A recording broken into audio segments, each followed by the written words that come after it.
Under-19 world cup के super 6 मरहले में पाकिस्तान टीम बांग्लादेश को 5 रन से हराकर सेमीफाइनल में पहुंच गई।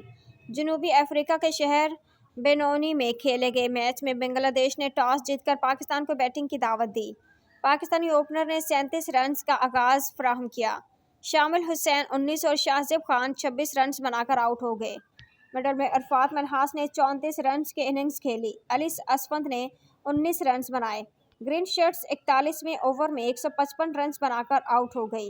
हद के ताकुब में बांग्लादेश की पहली विकेट 27 रन पर गिरी। अवैध शाह ने एक एक करके 5 बैटर्स को पोलियन पहुंचा दिया।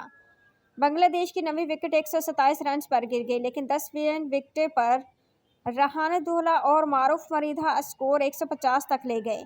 ज़िशान ने मारूफ को बोल्ड करके पाकिस्तान को सेमीफाइनल में पहुंचा दिया और यूं पाकिस्तान टीम बांग्लादेश को 5 रन से हराकर सेमीफाइनल में पहुंच गई। सेमीफाइनल में पाकिस्तान का मुकाबला ऑस्ट्रेलिया से जुमेरात को होगा।